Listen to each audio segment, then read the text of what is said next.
Assalamualaikum warahmatullahi wabarakatuh. Berjumpa lagi dengan kami kelompok 1 dalam mata kuliah pengembangan kurikulum. Nah, kami akan memperkenalkan diri kami. Yang pertama ada Bagus Rahmatullah, NPM 1804010064.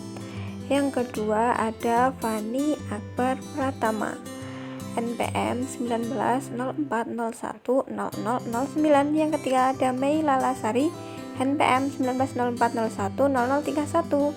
Selanjutnya ada Sarah Safahira, NPM 1904010040.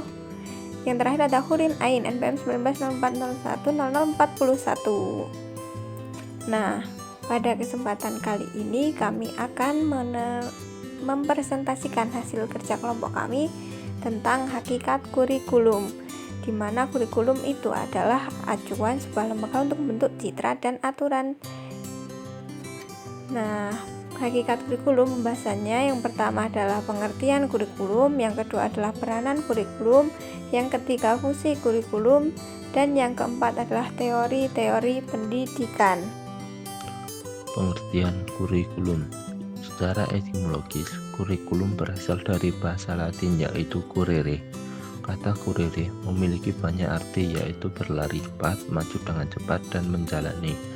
Secara umum, seperangkat atau sistem rencana dan pengaturan mengenai isi dan bahan pembelajaran.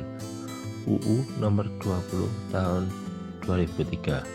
Seperangkat rencana dan pengaturan mengenai tujuan, isi dan bahan pembelajaran serta cara yang digunakan sebagai pedoman penyelenggaraan kegiatan pembelajaran untuk mencapai tujuan pendidikan nasional.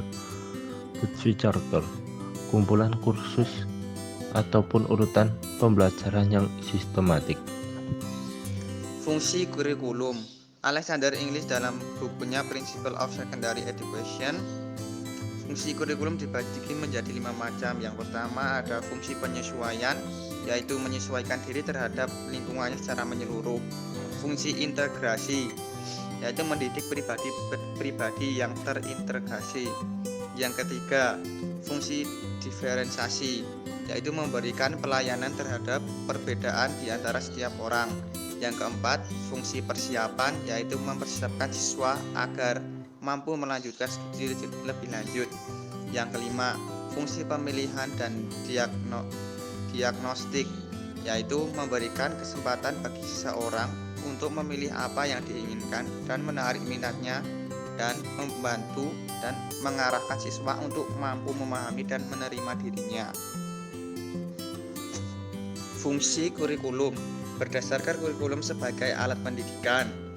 Yang pertama ada fungsi kurikulum sebagai proses kognitif, yaitu sebagai alat untuk mengembangkan kemampuan intelektual anak, yaitu pengembangan kemampuan berpikir untuk menghadapi dan memecahkan permasalahan yang akan dihadapi.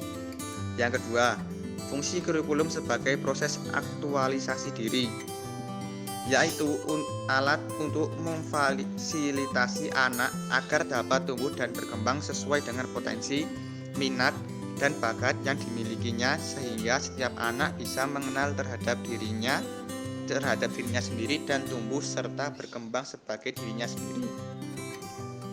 Yang ketiga, fungsi kurikulum sebagai proses rekonstruksi sosial, yaitu sebagai alat untuk membekali anak dengan kemampuan agar menjadi anggota masyarakat yang tidak saja menerima atau menyesuaikan diri dengan kehidupan yang sudah ada, tetapi juga secara inovatif dan kreatif mengembangkan kehidupan ke arah yang lebih produktif dan berkualitas.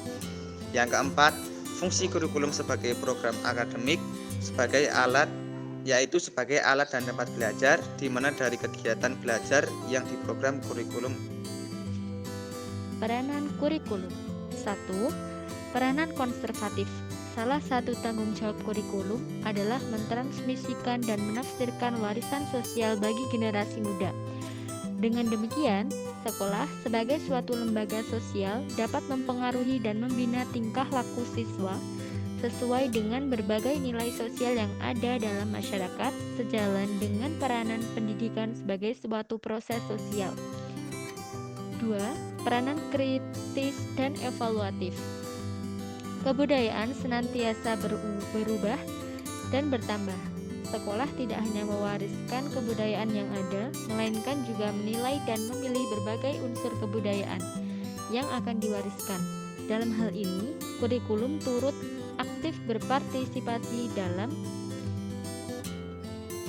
kontrol sosial dan memberi penekanan pada unsur berpikir kritis. 3. Peranan kreatif. Kurikulum berperan dalam melakukan berbagai kegiatan kreatif dan konstruktif, dalam artian menciptakan dan menyusun suatu hal yang baru sesuai dengan kebutuhan masyarakat di masa mendatang.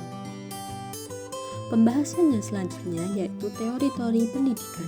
Teori pendidikan hadir di latar belakangi akan adanya kebutuhan dalam proses belajar mengajar. Yang pertama, aliran nativisme yang berpendapat bahwa perkembangan kepribadian setiap individu hanya ditentukan oleh bawaan atau kemampuan dasar yang bersifat kodrati. Tokoh pelopor ini yaitu Arthur Schopenhauer. Yang kedua, aliran empirisme yang berpendapat bahwa pembentukan dan perkembangan manusia dalam menerima informasi dan pendidikan ditentukan oleh faktor lingkungan. Teori ini disebut juga tabula rasa atau a blank sheet of paper, di mana setiap individu yang lahir diumpamakan seperti kertas putih. Untuk perkembangan selanjutnya, faktor yang mempengaruhi dan menentukan adalah lingkungan. Tokoh aliran ini yaitu John Locke. Yang ketiga, aliran konvergensi, yaitu menggabungkan antara teori nativisme dan teori empirisme yang berpendapat bahwa di dalam perkembangan individu baik dasar atau pembawaan maupun lingkungan memainkan peranan sangat penting. Tokoh aliran ini yaitu Louis William Steele. Yang keempat, aliran naturalisme. Aliran ini seperti teori nativisme, padahal mempunyai perbedaan. Antara ajaran teori ini mengatakan bahwa anak sejak lahir sudah memiliki pembawaan sendiri-sendiri, baik bakat, minat, kemampuan, sifat, watak, dan pembawaan lainnya. Pembawaan akan berkembang sesuai dengan lingkungan alami, bukan lingkungan yang dibuat-buat. Yang terakhir yaitu aliran fitrah. Allah memberikan seperangkat kemampuan dasar yang memiliki kecenderungan berkembang potensi, atau dalam aliran psikologi behaviorisme disebut dengan kemampuan dasar yang otomatis berkembang. Sekian dari kelompok kami, bila ada kekurangan mohon maaf. Semoga ilmu yang didapat bermanfaat. Wassalamualaikum warahmatullahi wabarakatuh.